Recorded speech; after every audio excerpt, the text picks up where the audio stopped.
What is up, my Squirtleites? It is I, your king, welcoming you back to more Let's Play Destiny.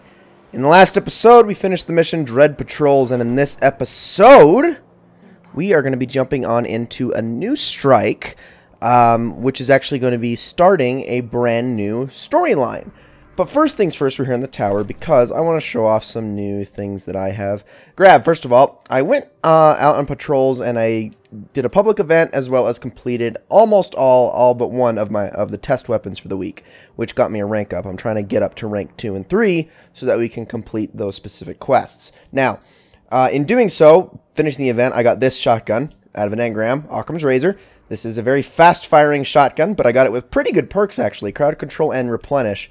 Considering it has a magazine of 6, I can use this crowd control to actually bump its damage quite a bit in PvE with every single kill that I get. And then, on top of that, I can just instantly cast my super as soon as I run out and then just refill the whole thing again. It'll actually be kind of good for just kind of getting the ball rolling very quickly when I'm running through groups of enemies and stuff like that. So that's going to be a lot of fun to use, I think.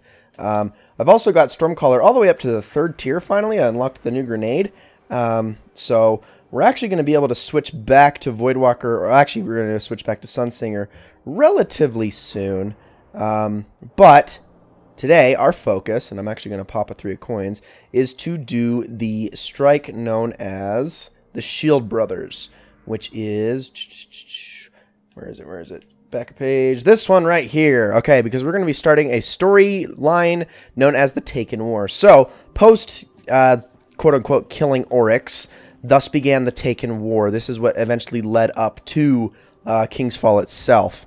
These are all the events that had to do with driving out the Cabal, had to do with fighting the Taken in other parts of the solar system, all sorts of stuff like that, because the Taken, well, they weren't just prevalent on the Dreadnought and Mars. They're everywhere, so we had to get rid of all of them. And so first things first, and of course we have to get rid of the Cabal. Let's head to the Dreadnought. Funny story for you. Remember that Centurion Oryx took right after you landed on the Dreadnought? Then the Centurion and the Taken Ogre tried to stop you from killing the king? Didn't work. So the Centurion's Bond brothers are pretty angry they lost their commander. They're leading a team to blow the Dreadnought's core. Core goes, most of the system goes with it. You're gonna make sure that doesn't happen. Here we go. Okay, so up to the Cabal ship we go. This is quite the interesting strike, actually. They definitely made strides to improve and differentiate the way strikes are in Taken King, and you're going to see that in this one very prominently. The Vanguard intercepted a signal, a message from the Cabal from way outside the solar system. A direct order to crash the ship, use it as a beachhead, and take out the king. Now that's loyalty.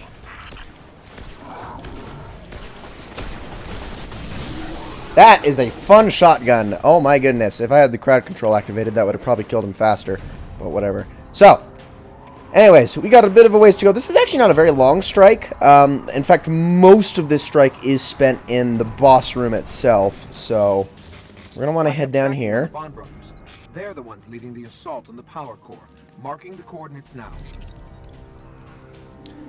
And the only reason I have some upgrades on my weapons at the moment is because I decided to pump a couple motes of light into them. So that is why I've got a few perks already unlocked on my shotgun, as well as basically all the perks on the Nemesis Star. Because it's really weird how it works. When you put any experience in anything, heavies upgrade the fastest, special weapons second fastest, and primaries take the longest, which, I don't know, I think that's a little bit silly, and I almost think it's a little bit counterintuitive. You'd think that the more powerful things would take longer to level up, but I guess not.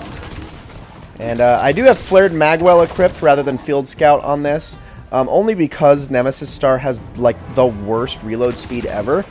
And with how abundantly you get heavy in PvE, it really doesn't honestly matter to have Field Scout all that much unless I'm doing something like a raid. I mean, especially with the Nemesis Star, you know, not actually honestly being that great of a heavy weapon. It's like, I'm not really killing myself over it. I'd rather just have the convenience of a quick reload than really anything else. Get out of here. Although, in retrospect, for this exact part, it might have been better to have more ammo. Now that I think about it, it's okay. I'll be able to get some heavy pretty easily here. Watch out. I'm gonna mostly I'm mostly gonna work on ads. So yeah, we have to fight a tank in here in this little enclosed area, and I'm gonna kill all the ads first before I worry about that. Woo! Oh, he's mad. Here, let me kill you too. All right, move. There we go. Good stuff. All right, so we have that arc web that should hopefully help us get some extra damage out of these guys. There we go. I'm gonna focus on these guys. Oh, this guy's helping me. Speaking of that, I kind of want to, of what that guy next to me was holding, if you didn't notice. He's holding a weapon known as the Palindrome. I am actually very intrigued in getting this specific Palindrome this week, which means I'm going to have to grind legendary marks very, very fast. Mostly by doing, by doing all these Taken King missions, because they give you those, and because I can't really do anything else except for maybe like Crucible matches to get legendary marks at this level. So, or I guess at this light. So, here, let's see. Okay, he generated 2 orbs. Oh, hi guys! I did not see you there. That's not good. That's not good. Move, move, move! Okay, we're fine, we're fine. Probably should get some heavy ammo since, honestly. But, so what was I saying? Oh yeah, so, I really need to get legendary marks as fast as possible so I can get it, because it's actually like a god roll PvE hand cannon, and I would really like to have that. Of course, I do want to diversify things, and that almost killed me. I do want to diversify things in this Let's Play. I don't want to be using the same weapon the whole time, but I also need to be buying weapons to level up my light very quickly so that I can do some of the endgame things and show that off in this Let's Play as well. Get out of here. Do not, do not.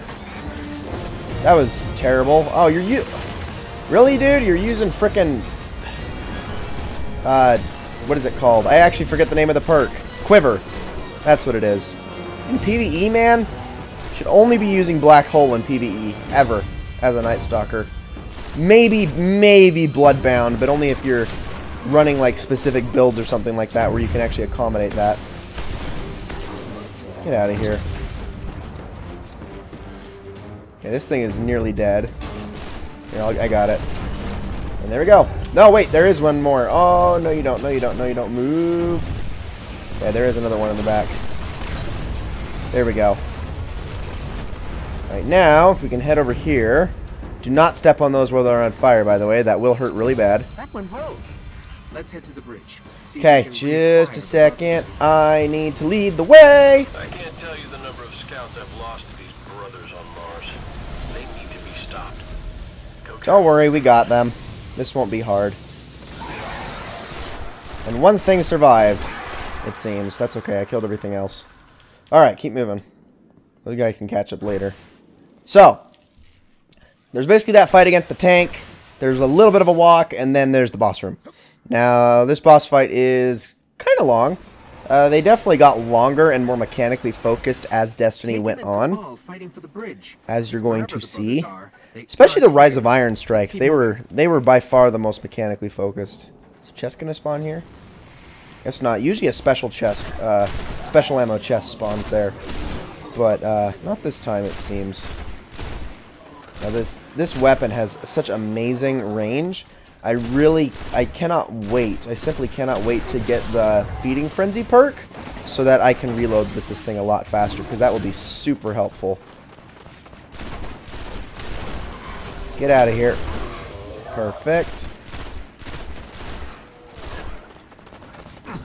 Oh, hi there. Here. Man, that just wrecks all of them. Did you actually kill him, though? Okay, you did. You guys got some... Oh, you guys are both Night Stalkers.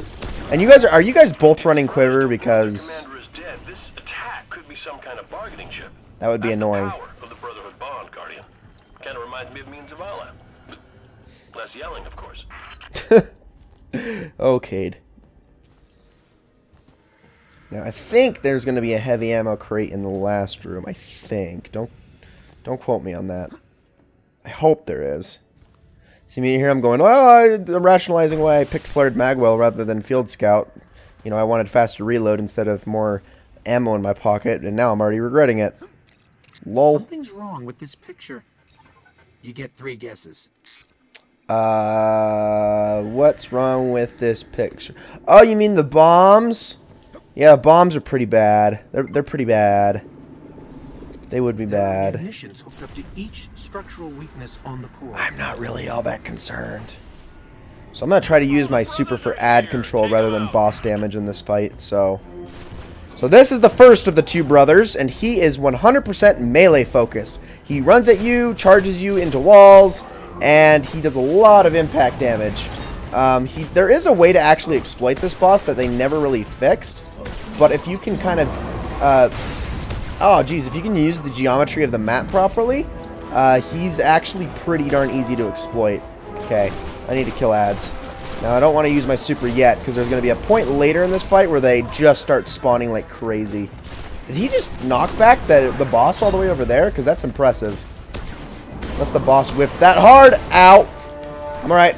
Nope, no, I'm not. Oh, see, that's the one thing about him that will really kill you. That's a... You're using a fast-firing... Okay, dude.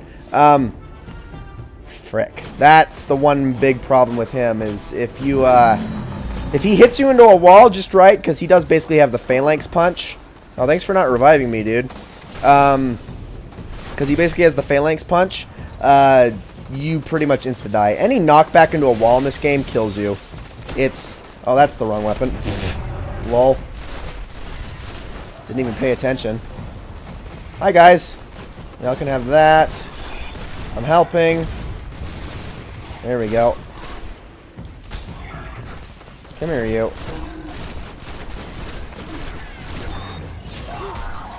And heavy ammo. Sweet. Give me that. Okay, so this is Valis to learn. He is the exact opposite. He has absolutely no way of attacking you up close. But he, well, I mean, aside from the landing on you right there with that. But other than that, he is all about ranged attacks. He basically, you have to, while he is locked onto you, you have to keep moving. You have to, or you will die. Like that guy just did right there. Oh, these guys are geniuses. Okay. Thanks, guys. Smart people. Let's go up and melee him in the face, because that's a genius move. Goodness. Let's do it. Now's the time.